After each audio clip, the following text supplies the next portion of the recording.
here's the short version of the talk. The M&A are crazy events. Most of my clients have gone through a merger or acquisition before, and they said, wow, there must be a better way of doing this.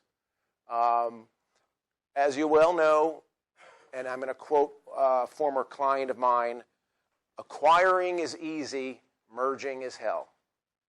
It is much easier to acquire someone and say, hey, we're in charge here. The acquired team may not necessarily like it, but you know who's in control. Mergers are different. The word merger is used very frequently. There are very rare events. There's usually one organization that's superior to the other. So mergers, I've been involved in true mergers. Sometimes they're the wackiest things in the world. I had one client where there were co-CEOs. And it was like, my job was like marriage counseling. They didn't talk to each other. And so one would say, well, go tell him that. Okay, well, tell him that. And the good news is whenever they went public in front of the workforce, they disagreed sometimes, but they always left the room on the same page. But it took a lot of work to get there. So these are indeed crazy events. What I want to do is share with you what we found to be the success factors in mergers and acquisitions. Starting with square one, why are there so many mergers out there? Well, the overarching reason is that we can do what we need to do more quickly if we do it with a partner. Whether we want to add new R&D, and there's an outfit out there that's doing a very good job that's years ahead of us in R&D, then we might acquire them. If we want to expand into new markets more quickly than we could on our own, then we'll do that.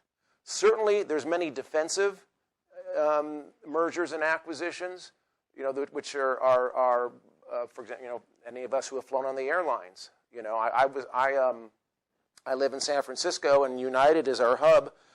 And more than once, I've been on, and I'm talking about in the last month, I've been on a plane where either the flight attendant has worn her Continental pin.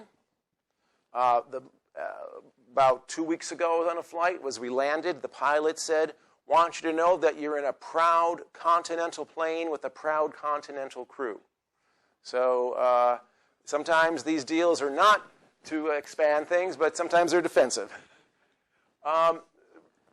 As frequently as these events occur, research shows that the majority of deals fail to achieve shareholder value. A majority actually destroy value. Nearly 2/3 of companies lose market share in the first quarter after a merge, and then by the third quarter it jumps up to 90%. So pretty dire numbers. Why? Well, sometimes you pay the wrong price. We've all seen in the business press bidding wars that go on, and sometimes you just can't recoup the price you paid. Sometimes it's the wrong strategy. Do newspaper people really know how to run a medical equipment's business? I don't know. Sometimes you pick the wrong partner. Oil and water. AOL Time Warner is a great example. Cultural dynamics. The story of Pac Bell, and it's interesting. Again, living in San Francisco, we have a ballpark out there. It used to be called Pac Bell Park. Then it was called SBC Park. Now it's called AT&T Park. So sometimes the cultures get in there. And of course, there's a human cost. You're experiencing this right now. You may have some of your own uncertainty. You may be dealing with people who are great talent. You know that they're going to be wanted in the company. You can't make any promises to them, of course. But there's this anxiety and uncertainty. However, our research over the last several years finds that the number one factor that distinguishes the successful deals from the unsuccessful deals is the process through which the two organizations go through. The care taken in meshing these previously separate organizations into one entity. And what we've done is done further research and found if you look at each of the three phases of a deal, there's a distinct emphasis between the typical case and the successful case. Typically, in the pre-combination phase, that's where you're at now. This is while the deal is being considered, while some due diligence is being done. It goes up to the point where the deal closes, where if it's a publicly traded entity, shareholders approve it, and of course the federal regulators around the globe need to approve it.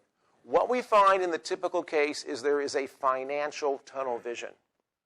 A disproportionate amount of effort goes into the numbers. What are they worth? What kind of premium are we going to pay? What kind of tax implications? How are we going to structure the deal for that? I'm not saying that doesn't matter. It does matter. But what we find in the successful cases is there more of a balance between the financial and the strategic. So the successful cases have a strategic orientation. Now, let me ask any of you, why do companies form strategies? Anyone? And how does that help you? Exactly. So if your company has a game plan and you know that, then when you make decisions as a manager, you don't have to stop and worry, is it this way or that way? You know what that path is, and you align your decisions with that. Same thing with mergers and acquisitions. A merger needs a strategy. How do you make decisions if you don't know what that path is? So if our merged company is going to be like an Apple computer and we're going to do a lot of value-added work and charge our customers for that versus a strategy to be the low-cost provider, how you make decisions in integrating the companies is going to be based on that strategy. So what we find is the successful deals, of course they do the financial homework and they get that all in order, but they also have a sound strategy which then guides integration decision-making.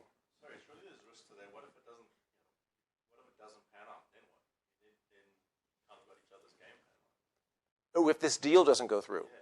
Well, supposedly there's sensitive information you're not supposed to be sharing with each other right now. So, I mean, there could be there's clean teams. This is a growing trend, but the idea is you don't share too much yet until the deal closes. So, what elements of strategy would you be going through? Right now, it's articulating what the strategy will be. It's forming the strategy.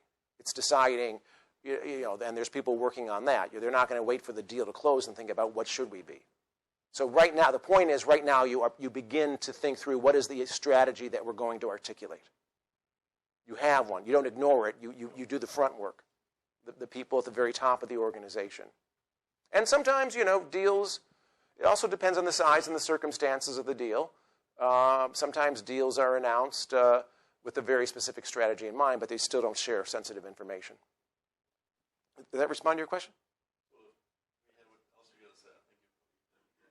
Okay. Well, keep it coming. If I don't get good. Okay, good. Very good. Then as the deal closes, you get into the combination phase. Here, the typical emphasis is political game playing.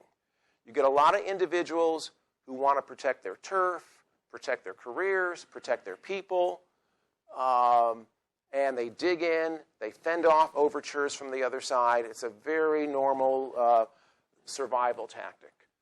In contrast, the successful emphasis is planning.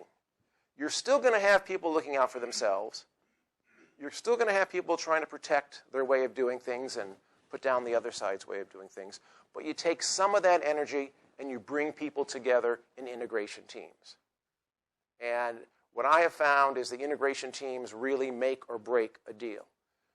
Either people go to meetings and they come back to their constituents and say, wow, I think we can work with these people.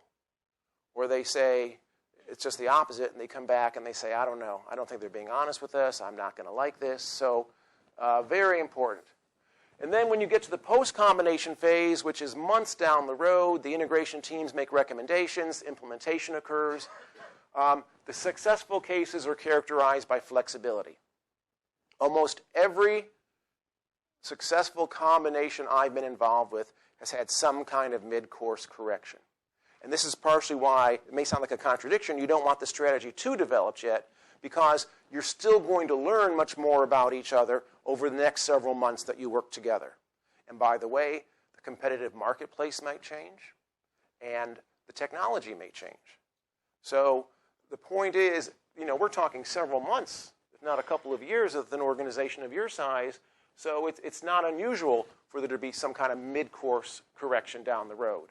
And sometimes employees look upon this as leadership can't make up its mind, but more times than not, when it's expressed well to an employee, when it's well communicated, they realize, this makes sense.